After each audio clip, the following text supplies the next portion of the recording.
Guys, welcome. It is beautiful Tuesday in Boise, Idaho. If I don't know you as you come on in, I'm Jonna Weber, and I'm joined by my friend, colleague, and partner, Julie Harris, coming from beautiful Puerto Rico. Indeed. Welcome, everyone. As you pop on in the chat, I would love to hear if you pop in the chat where you're from. And then just out, we're talking about this success in a changing market right now. I'm so curious what, if you know it close enough, what your median price point is in the market that you're working. I know we got our Boise, Idaho numbers just yesterday, and gosh, we're edging up towards 600,000 in Boise. Wow. If you would have told me that a few years ago, I would not have believed it. And it was just this last year that you broke 500, I think. Oh yeah, no, we were at 400 and change this time last year. Mm-hmm. So that's incredible. It is. It's a changing market when you keep accidentally saying $100,000 less to your client because it's in your mind it's $100,000 less. That's exactly it. And I know you have to check yourself almost weekly.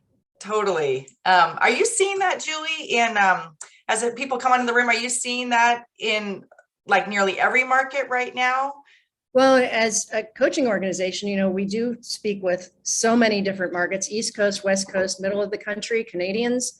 I think our furthest away is in Guam. And even out there, that's a military market, and they have their own things. But I would say only a few exceptions. And by slower, that just means maybe 2 weeks on the market and maybe only one offer. It does not by any means say that things are not selling or sitting around. I am seeing a few more price reductions, I have to say, but usually that's a result of over aspirational pricing, which still happens in a hot seller's market. You can still be a bit too high, and then one price reduction away, and it usually goes that weekend. But yes, I would say by and large, huge increases. Your market is one of the leading in year over year increase, certainly, but we are seeing it even in not even secondary markets, but semi-rural markets, like where we have our cabin in Murphy, North Carolina. I've got clients in Paducah, Kentucky, which most people can't even point to on a map. And they're seeing huge increases as well. So yes. Okay. Nice. Sure. Well, yeah, it's the talk of the town. We can't go anywhere without talking about the market, especially right now. And that's kind of why we're here, to really take advantage of this market in a way that helps ourselves, our lives, our families, and our own businesses. So as everyone's popped into the room, I'm so glad that you're here. We'll continue to let Shelly, my awesome assistant, is letting people into the room, and feel free as we go through here to ask questions in the chat. We'll get to them as we're able. But by way of introduction, if you don't know me, I'm Jonna Weber. I'm what's called an icon agent. I do a high level of production in Boise, Idaho. I'm with eXp Realty, and my business partner is Julie Harris. Tim and Julie are friends and partners from across the globe, and we work together. And Julie, it's just an honor to have you here. And if you don't know Julie Harris, you need to. She is the co-author of Harris Rules. And this is a great best-selling book about a no BS guide to selling real estate. I highly recommend it. And she also is co-host of a top leading podcast, Real Estate Coaching Radio. And it's on every single day. I think it's the longest running daily real estate podcast, isn't it, Julie? It is. And it's the number one podcast for real estate professionals, certainly in the country, and we're working on in the world. I forget how many countries. Tim can maybe shout out how many countries we're in, but it's a lot. And so, yes, if you haven't checked out the podcast yet, you all have a little podcast app. If you're not somebody who is used to listening to podcasts, you just find it on your smartphone. You all have that already installed, and just search for Tim and Julie Harris or Real Estate Coaching Radio, and we'll pop up. We do a podcast every single weekday, and then they're all categorized so you can go back and get caught up on previous ones. Certain of them will resonate more than others with you, and you can listen to them more than once. And, hopefully you get as much as possible out of those. So thank you for mentioning that, as well as the book. And it's my pleasure to be here and co-host with you, Jonna. And Julie's not only, I should say too, that she coaches, she has coached thousands over the years. Prior to being a coach, she was a very high caliber, top selling realtor with a team with her husband back in a little bit ago back in, I was going to say in Ohio, Ohio. correct? Yes, Yes. indeed. That's where the majority Yeah, of our so- selling career was. Yes, that's Yeah. true. So if there's anyone in Ohio here, give Julie a shout out. And of course, I'm representing Boise market, but I've been seeing who's coming in, people from all over the country, South Dakota, Florida, California. Yes, I love it. Very cool. Well, we're going to jump in here. We have a lot to cover. And I asked Julie to be on here because the talk of the town is this, is there a change coming? Is there a shift? What's going on? How do we navigate this? And I want to approach this from a spirit of abundance and collaboration. One of my sayings, if you know me, it's collaboration over competition. And we are all here together to be better, to better our business. I don't care if you're in the same market.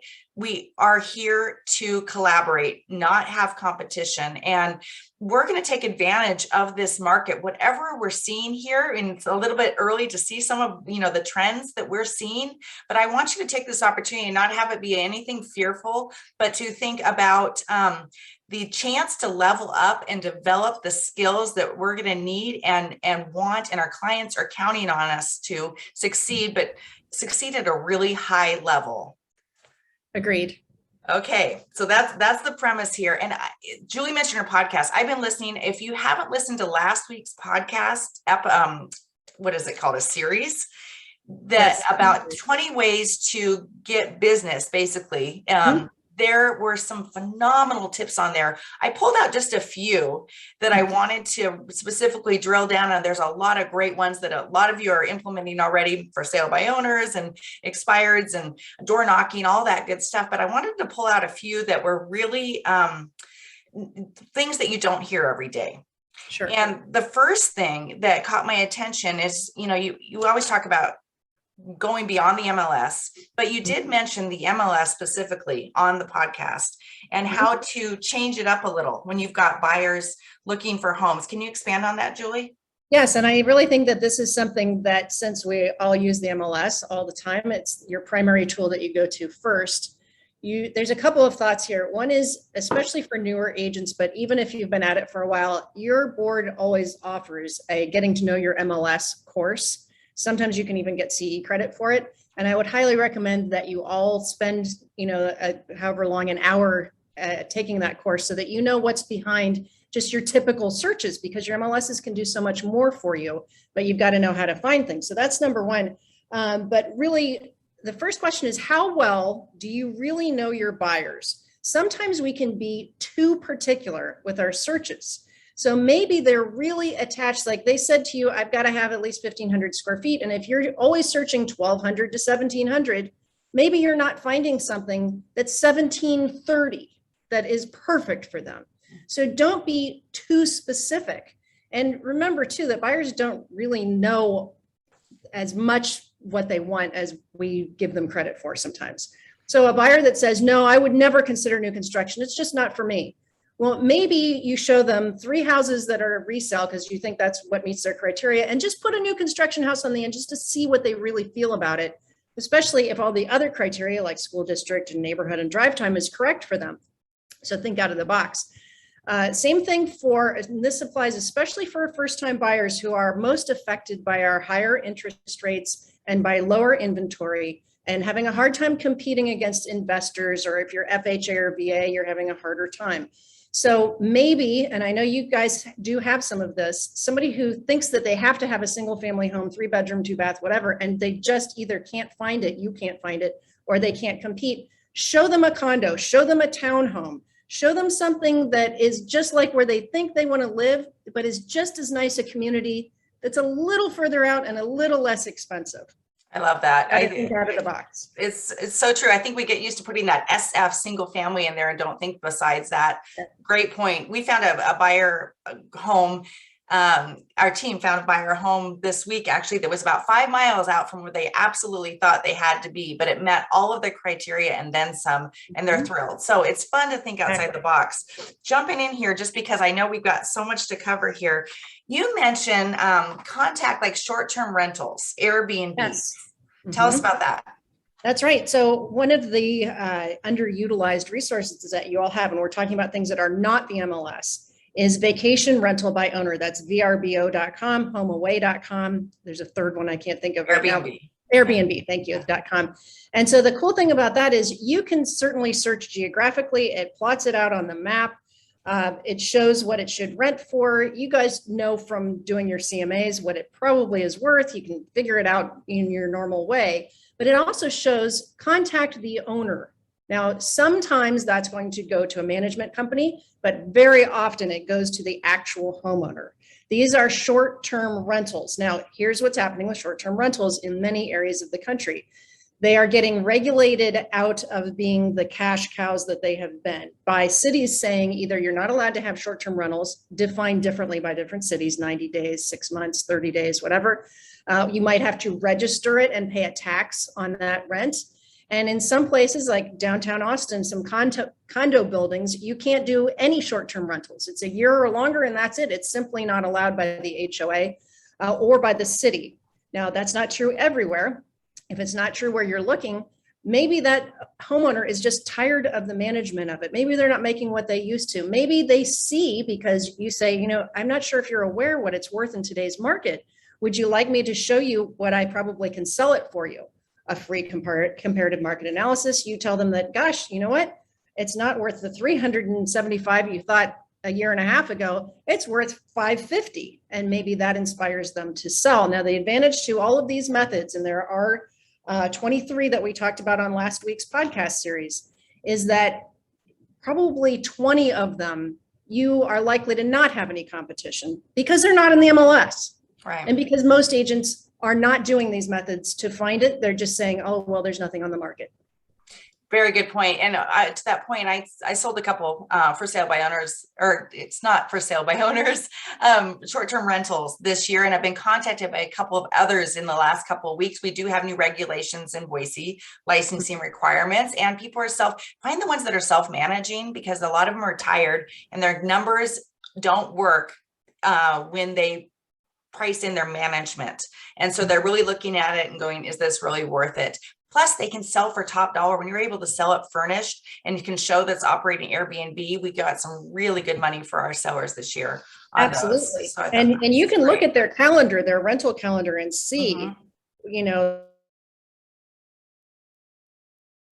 renting solid, because they're not, you can tell that they're not making as much money on those.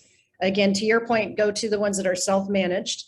Show them what it's worth, and, you know, see whether they're frustrated. The cool thing here is that you get to control the whole transaction. You're bringing the buyer, you're finding the seller, you're putting them together, you're buying time, you're doing lease backs. You don't have 15 other offers to compete against.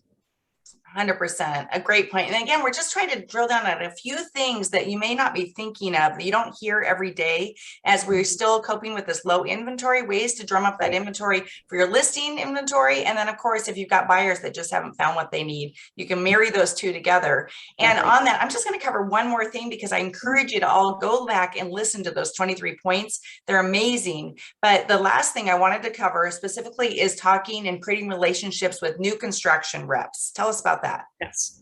Okay. So let me decline that. Thank you, Tim. So new construction reps, you have sales managers, and then you also have, you know, the agent that sits in the model home or in the trailer. Essentially, especially in today's market, they're basically order taking for the most part, and they have all of the control. So they say to that person that wants to build with them, you can build with us, but we don't accept any home sale contingencies.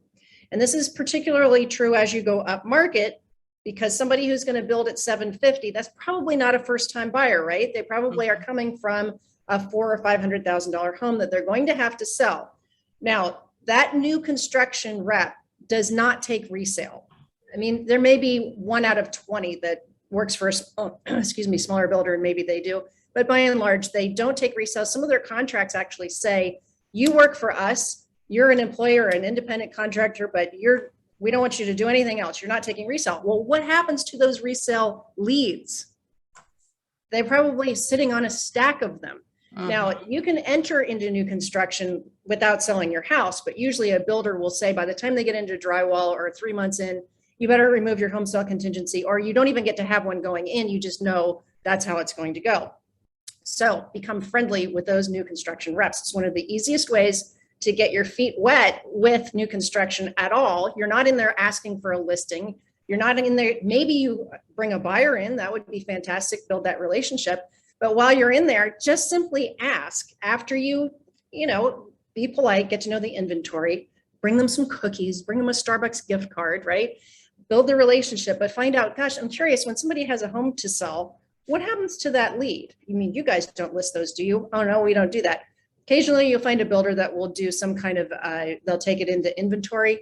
They'll buy it themselves, like a guaranteed sale, but that's very unusual. 9 times out of 10, you're going to hear one of two things. That new build rep is going to say, oh yeah, we already send all of those to so-and-so, which might be one of you guys, okay? Or they're going to say, I never thought about that. How could that work out? So how do you work that out? If they're licensed, remember, they don't have to be in most states. If they are licensed, you can give them a referral fee, and now they already love you every time. If they're not, you can pay them back with gift cards. Okay, I love it. One other thing, and we'll move on from here, but I heard you mention, and I thought was genius, is if you've got clients that are really wanting to be in a neighborhood, new construction neighborhood, definitely another reason to stay friends with those, because you might be hearing about things that are about ready to fall out of contract, right? They do. And get things that before they hit back on the MLS, and you can snag that for your client. I mean, for many reasons, people will find out, they were about to close on new construction and they just got relocated.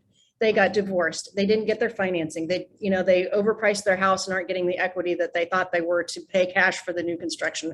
So many different reasons. And of course, those new build reps know what's going on because they're meeting with people through the process, and they can pop those to you. You can get on email lists with every builder where they're going to send you what's coming up, what's the pricing, what are the special financing deals, what did you get for the money. You should be on every builder's mailing list every week to see what's going on. 100%. And the one you don't know about, neighborhood you don't know about, that's the one your client's going to ask you about. So just, keep those in your periphery and keep really updated, especially if it's a market you really want to work. Great tips there. Okay. So where I'm going to take this next is we're in a kind of a sexy industry. Everyone wants to talk about it. And I had an experience this weekend where I was at a grad party. It was fun, knew a lot of people there, and every single conversation, I was struck by the conversations that came up with every single person wanting to know what's going to happen in our market. How's the market doing? How is interest rates affecting it? Julie, I'd like to chat with you about any tips when you're having those conversations. Everyone's curious right now, even more than ever right now, of course, what their house is worth, but they're hearing the news. There's some national stuff going on that can scare people, and whether they're buying or selling. And how do we have those conversations in a positive way and utilize it to our advantage to capture as much business as possible? Certainly a great question. And it is such a blessing that it is on everybody's mind. It's not always like that. Jonna will tell you, she's been, this is not her first real estate rodeo, right? Right. So yeah, it is a huge blessing. You've got to stay positive. It drives us crazy when we hear agents say, oh, there's nothing on the market and it's a terrible time to sell because you'll never find anything to move to. What is that? Why do agents do that? You've got to stay super positive. You got to be the rock, and you've got to speak from facts. Okay. So for example, one of the things that's freaking people out right now is the headlines about 50% of mortgage people have been laid off or fired. Okay. So the conclusion would be, oh, well, that's because interest rates went up. Well, guess what? The people being fired from mortgage companies mostly were doing refinances. They don't need as many LOs when the refis have slowed down. Why have the refis slowed down? Well, we've had 10 years, we've had a decade of 5% or lower interest rates. Probably if you were going to refi, most people already have. And when they inch up to what you're already at, where's your motivation to refi? So that's a fact that is not obvious in the headlines. Okay. So the other thing that's happening is, yes, we're seeing a little bit more inventory in some markets, but I'll give you an example. I watch the Austin market because I'm licensed in Texas. So Austin, for a long time, even when we had what we thought was low inventory for the past couple of years, they were bouncing around 1,300 to 1,400 actives at any one time. Well, they got down to 500 for all of Austin. That's really, really low. Okay. And I watched that for maybe about a month because I see daily reports, right? And now they're back up we just went back up over 1,000. But what hasn't changed, the difference between 500 actives and almost 1,300 actives, is the days on the market are the same. What does that tell you? We get more inventory, it burns off. More inventory, it burns off. You guys probably, what would you say if you had 30 or 40% more inventory, what would happen to it? Would it sit around, or would all the pent up demand gobble up that inventory? So meanwhile, you have one of the most inflating, appreciating, price rising markets in the entire country, which don't you think that's We're amazing? winning awards for Idaho? that. I mean, I thought Columbus was crazy. People were like, oh, well, it's just happening on the coast. No, it's happening in Idaho. Okay. And some of the rest of you that are, I mean, Ziggy is here and Ziggy sells in New York, right? So prices are going up everywhere, and that's great. That combats the thought of, well, I'm going to wait for the market to crash. This isn't a great time to buy. I don't want to overpay. Well, what you think you're overpaying for today, what's that going to be priced at in even 6 months? So do have some comparisons in your mind, even if rates go to 5.5 to 6, but the purchase price is 100,000 more. You would have been better to lock in at that 5.5 now, not pay that extra 100,000 that you would have to pay for the same thing, and maybe not even qualify for next year. Okay. So it's getting down to some objection handling with your conversations. It doesn't present that way, but that's knowing something about what you're talking about and not succumbing to the headlines. Yes. And then changing it around and making it all about them. Tell me, Jonna, what are you most interested in real estate? Yes, things are selling really quick and prices are going up. That's all true. What are you most interested? Are you somebody who's looking to invest? Or do you like to flip property? Are you looking to make a move personally? What are you most interested in? Always turn the conversation right back to the person that you're talking about. You've got to not talk about yourself too much, and certainly don't talk about how tough the market is. They don't care. Right. Unless it's about how tough it is for them. Sorry, Max says hi. Hi, Max. French Bulldog. So that's the other thing that on that note, when people say, oh, you must be crazy busy, that sort of thing. You can never answer that you're too busy or, just crazy or you're overwhelmed. Like, get those words out of your vocabulary. I've heard it agent to agent, and it's not good either. And what you say out loud impacts how you actually feel and internalize about it. So you've got to be positive and just feel like you're blessed. And I don't even care if it's someone that you haven't, that you don't want to work with, or that's like a totally different kind of real estate than you sell. You always have opportunities to refer out business. That's right. You never know where things, even if you think, oh, this person's so crappy, that any of that, I promise you, it's going to come back. If you feel that way, you're not going to get any referrals or anything. And just, you don't know, they may have the nicest niece in the entire world that she sends to you the next day, because what you're doing is they're meeting you, even if there's no like hard conversation about real estate, it's just like magic. Like days later, they'll magically call you and go, it's the funniest thing. This just happened. My aunt's moving to town. Will you help her? You never know. And the connections are only 1 or 2 people away. So I think somebody's at the front door. They're very, very unpredictable. So we always say in coaching, your answer is yes, it would be my pleasure to help you. I'm never too busy for you. Tell me more about what you're interested in. And then see, and if it's out of your wheelhouse, maybe it's some commercial property and you don't do commercial, maybe it's rural, whatever. You still say, yes, it'd be my pleasure to help you. Tell me more about your situation. That's a script, okay? Tell me more about your situation. Paint me a picture. Take notes. If it's not in your wheelhouse, you can either get help, you can partner, you can come to Jonna, you can get coaching, or you can simply refer it. Especially amongst our EXP family, it's very easy to find somebody like that.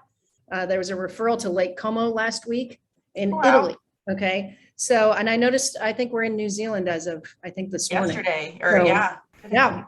So it's not hard to find help. It's better to say, yes, it'd be my pleasure to help you, and welcome all that opportunity, and then sift and sort. Remember, when you generate enough opportunity, you don't have to tolerate things that maybe are not in your wheelhouse, or as you mentioned, sometimes it's a personality thing and you don't really want to work with that client. Right. But you don't get to choose if that's your only one opportunity, right? Exactly. Okay, we talked about interest rates popping up a little bit, which is potentially impacting some people's financing. Buyers that were well equipped a year ago that have been sitting on the sidelines, now they're coping with a little bit higher interest rate, combined with the higher pricing. And so one thing I wanted to touch on, I know you've got these things like you've taught on this for years, Julie, but like really shoring up your financing for your when you have a listing, for the buyers that are coming to your property and presenting offers, and then conversely, when you have your buyers, making sure that they're very well qualified and are going to get to the closing table. So let's say I'm a listing agent and I've got multiple offers, financed offers. What would you do as a listing agent to make sure that that buyer is truly fully qualified and is going to make it to the closing table? Yes. Okay. So your first issue is to sift and sort and choose what you believe to be the top 1, 2, maybe 3 offers, right? And what I see happening on the other side, on the buyer side, smart lenders, and if you're not doing this, you should be, smart buyer's agents have the lender call the listing agent. That's making a huge difference. I don't know if you're seeing that happen when you're on the listing side. And not rarely, but we do it as the buyer when we're representing buyers. Yeah. Really critical. Do what it takes to find that listing agent. Text them, call them, hunt them down. But not just call to say, yep, the buyer's qualified, I'm here to vouch for them. To be very specific. So pop quiz, maybe you guys can put it in the chat. What goes into a buyer qualification? What are the things? Okay, so we all know about down payment. They have to qualify for the actual payment, but what else? It's the same list that'll kill a deal, right? So for example, their ratios, their front and back end ratios. The lender, a smart lender via the buyer's agent will say, you know what, we have run the ratios and they're great. They're well within the limits. Their down payment, has it been verified? Is it a real down payment or is it contingent on a bunch of crazy things they have to do? Their credit, has it actually been checked and is it adequate for the type of loan that they say they're pre-approved for? A smart lender is not just going to say, yep, they're good to go. They're going to give you A, B, C, D, and E. We have checked this person. They've been in the same job for 16 years. They've got a significant down payment that we've verified. Their ratios are great. Their credit's great. They owe virtually no money. I'm going to put that offer ahead of someone who's only got maybe 5% down and, they're on the edge of the credit score that'll get them the better interest rate. If the lender isn't calling you, let's say that you don't have that scenario where they're calling you and it's a clear winner. You have to call as a listing agent. You need to call the lenders and ask them those very same questions to be sure that you know what you're signing up for. Otherwise, you don't get to be disappointed when they call you, oh, guess what we found in underwriting? Oh, yeah, we just did a light credit check, but now that we know the real credit scores, they're going to have to put down 25% instead of 20. Well, they don't have it, so the deal's dead. Yeah. So do that up front. And it is appropriate. You guys a lot of you are not used to asking those questions because we all were doing 30-year fixed for the past decade. A lot of loan officers aren't used to going above and beyond. Okay. But that's normal in this market. It is appropriate for you to ask them those things. Sheila says, making sure they're approved versus pre-qualified, as well as they've been through underwriting and only contingent on locating a property. Great point, Sheila. Absolutely. Hopefully all of you know the difference between pre-approved and pre-qualified. I won't dive into that, but I'm sure we have podcasts on that somewhere. You can't go by stated credit scores and all of that sort of thing. But I think it is really important. Yes. And as a listing agent, it's so nice when that lender does their job and reaches out and has those conversations. Otherwise, we're hunting them down, and sometimes it can make a huge difference. We're in multiple offer, and I can't get a hold of one of the lenders. I mean, you got to work with known factors. So really, maybe they go to the bottom of the pile if they're non-responsive. Yeah. Another thing we see buyers do a lot of times right now is it's great. Sometimes a buyer will come to you pre-qualified or pre-approved with their own lender. A lot of times it's a national type of lender, and we'll just take it at face value, grab the letter and go. But we're short-sighting ourselves and our clients if we don't act as professionals and do our own due diligence to ensure that they're going to have success in, of course, getting their offer accepted. But then the worst is to have that experience where you have to drop a contract because your buyers cannot proceed. Yeah. It's the worst feeling in the world. So don't be there. And Kate makes a really good point too. I would say this is the number one reason I see deals dying when I'm on coaching calls. Verify the appraisal gap can actually be met. Yes. That's something that the buyer's agent should be talking with the buyer about. If you have to make up this appraisal gap, where is that money coming from? Because it should not be from your down payment bucket. right? Right. You're going to have to make up the difference. And when I do see deals die, it's because it came in, they wrote that they could make it up for, 20 grand, never thinking that would ever happen. They can really only cover 5, and they're praying that that's how it comes in. And it comes in at 15, and that's the end of the deal. So make sure you know what you're doing on the appraisal gap.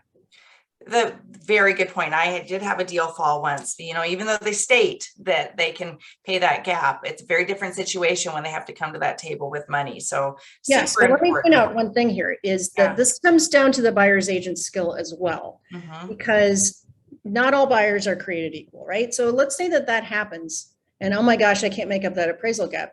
Is that because you're spending 20% down on your mortgage? Could you instead qualify to put 10 or 12% down and throw that money at the appraisal gap and still close? You see the difference? Versus I need every red cent to qualify for that mortgage. I can't, there's no more money to be had.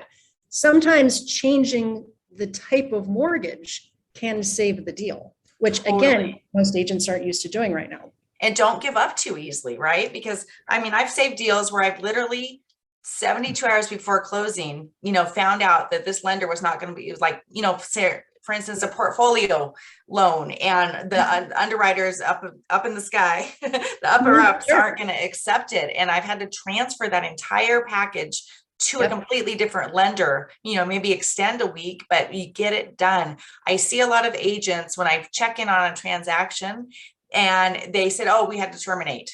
And they just make that determination and just end it. You guys, we've got to be tenacious. You can't give up so easily. Yeah. And I think that this is symptomatic of, the market being the way it's been for over a decade, is that there has been less deal saving than what's going on right now. But don't give up. Our saying when we were cranking out all of our deals was, if the buyer still wants to buy and the seller still wants to sell, there should be a meeting of the minds. You might have to change a whole bunch of things and renegotiate some stuff and get an extension and change lenders. Like Jonna said, I've been through that many times as well, but don't give up. Don't give up and play nice with the other agent, because it's hard enough. You've got to be polite and professional and lead the way, which I think all of you guys in this group absolutely can do. I always commend, anytime professionals jump on a room that's not, you don't get CE credit, that you're not being forced to be there and you're here to learn. That's half the battle. You're putting yourself in the top 5% of agents. So collaboration over competition, right, Jonna?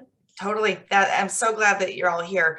Okay, last thing, and we'll open up some questions. Well, I have one more idea, but related to this market, we're still so much in a seller's market, but I know here in Boise, we've gone from a low of 3 days of inventory to now we have like a month and still very, very strong. But I'm wondering about conversations. A lot of us that are newer have never had a lot of repositioning price conversations and those upfront conversations about what the home will truly garner. And, a lot of the sellers that we're having meetings right now are coming from that hearing for the last 2 years. Ziggy and I were talking about this yesterday, like they're hearing about how crazy it is and they're expecting 20 offers and, these expectations are up here. And when things cool down just a little bit, we have to monitor those expectations. So how does that price conversation change when you're not as certain it's going to sell the first weekend on the market anymore? I know, which is crazy to even say, right? Because I know there's been times in the world when selling it in a week was unheard of, right? Oh my gosh. But you bring up an interesting point, Jonna, and it is true that a transitioning market is more challenging than a market that is so clearly a seller's market, clearly a buyer's market, or just kind of an even Steven market that's established itself as that is what we're dealing with. When it's a transitioning market, you'll have a house that does sell right away with multiple offers. And then you might have this one that priced a little bit over that and thought they could get it. And now they're coming unglued because it's been 2 weekends. My God. And we don't have competing offers, right? So you have to define what a changing offer is. And I know there's people listening and watching from different states and different markets. So it is kind of a sliding scale on that. But the transitioning market is the most difficult because you want to be honest. I'm starting to get this question consistently from my one-on-one clients. And the question is, I want to be honest with the seller and tell them we might not get competing offers and it might not happen in the first weekend. But I have to manage their expectations because their neighbor did that 90 days ago, and that's what they want. And they want to be this high on price, and they should be this high on price. So I want to be honest with them, but I don't want to lose the listing over it. So where's that line, right? So right now, we're still erring on the side of take it because there's so much demand. Don't lose it over price, which I'm not always as a coach going to say, okay? So if they have to sell, you have to take the listing, even if you feel that they're pushing it on price. But you also have to have the conversation that I agree, things have been going at this pace. Historically, we're still, prices are rising. However, we're seeing some cracks in the market, a little bit more inventory, a little bit longer days in the market, a little fewer offers. So if we go 2 weeks or 10 showings, now most of you guys are going to get 10 showings like that. But if we go 2 weeks or 10 showings, whichever happens first, and we don't at least have an offer that we're working with, maybe we don't accept it on face value, but we're going to get in contract. If we don't have that, we need to reposition the price to more accurately represent the expectations of today's buyers. Okay. Now I'm saying reposition. I'm not saying cut, slash, reduce, or lower. Okay. Reposition, maybe they can deal with that word. Now, if things start to change, we can, change the script a little bit, but that has worked in a transitioning market and as well in a balanced market. And right now things, sometimes you see they're just too high, and we are seeing some price reductions if they don't sell right away. Yeah. So, and Sheila also says, use your local market data to show your seller what the market is doing. You can answer those seller objections with your data. So you combat emotions. I'm so excited to get all these multiple offers. This is going to go high. I can't wait to see what I'm going to net. That's emotions.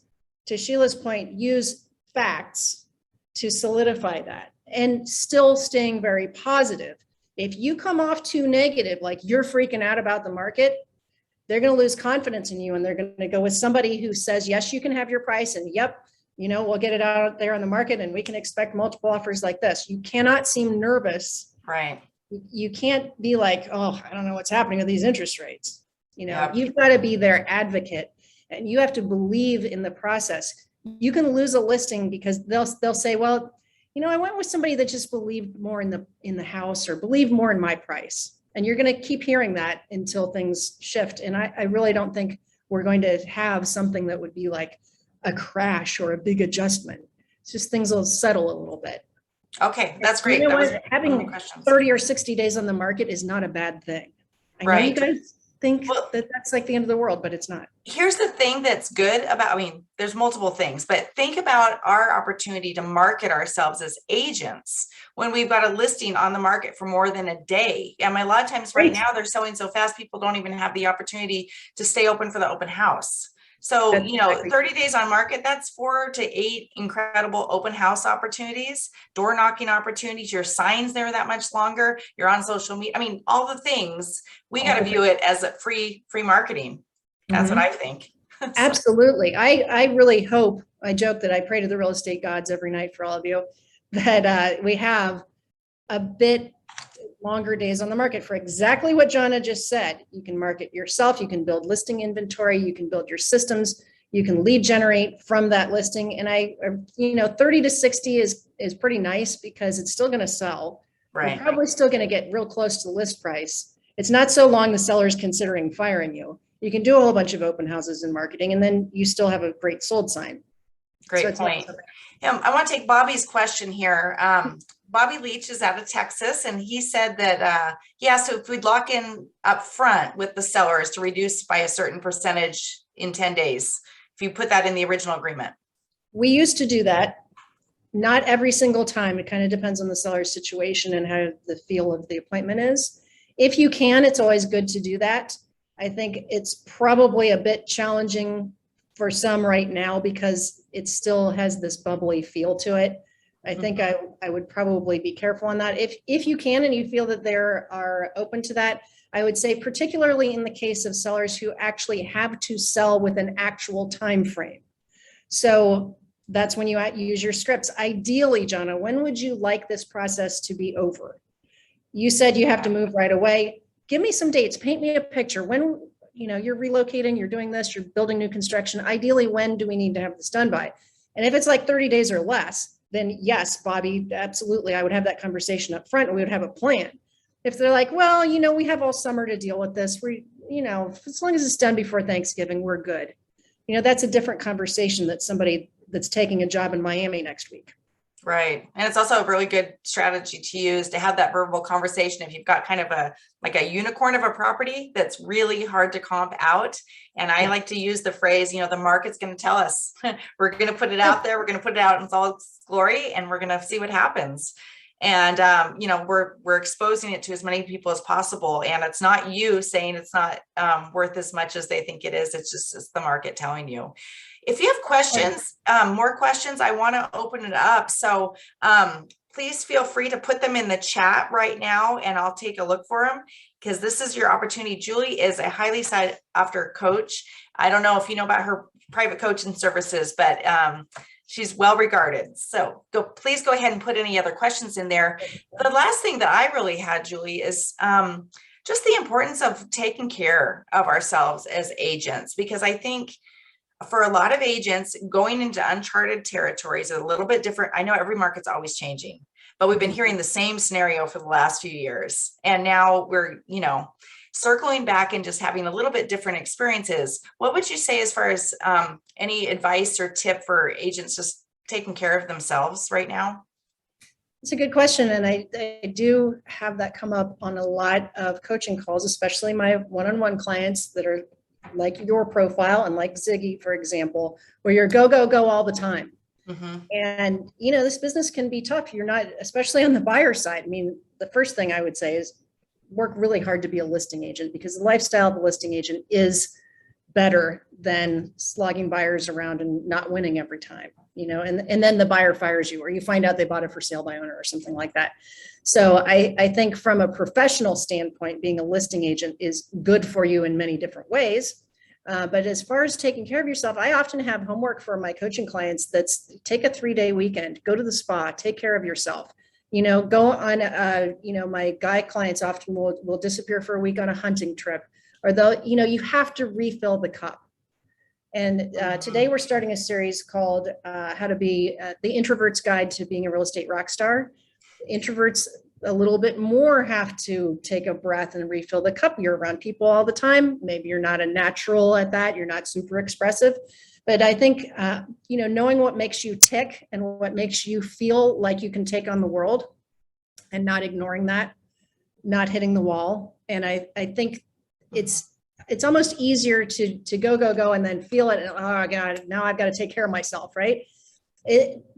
That's the tendency, especially of top producing agents and up and coming agents that are working your tail off, work, where are my results? But if you can get yourself to do something on a daily basis, for Tim and I, we work out together. You see our videos on Instagram when we're being tortured by our coach. That's something that is a rock in our calendar, in our schedule on a daily basis. Okay. That works for us. For some of you, it's going on a walk. So Jonna, what do you do when you want to refill your cup and you're feeling like, oh my gosh, this is like go, go, go all the time? What do you do when you need to take a breath?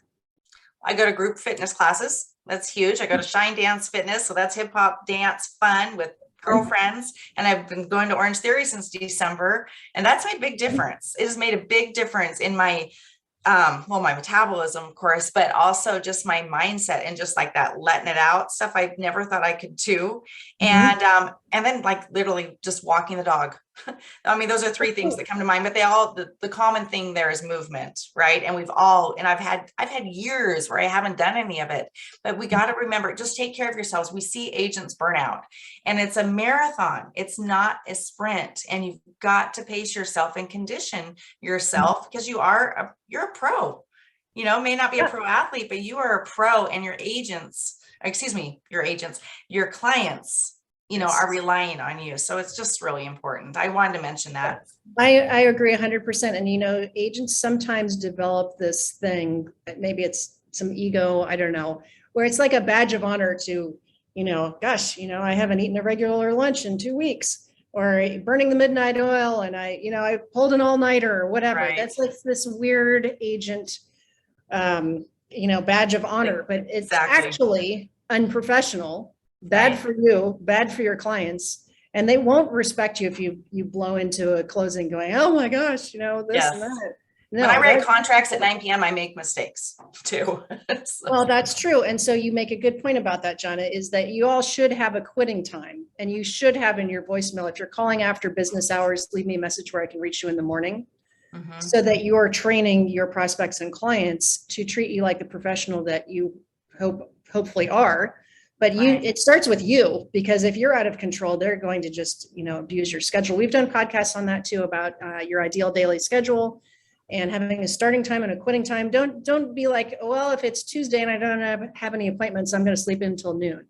No, have a regular time. You get up, regular things that you do in the morning that center you. Going on a walk is perfect. Get into motion. So, have you ever noticed like how the thoughts you have right when you wake up are different than the thoughts an hour later after you've had your coffee and you've gone on a walk and you're awake, maybe you've had a shower, you feel fresh. Totally different than if you just drag it out all morning and have a different schedule every day. It's just not good.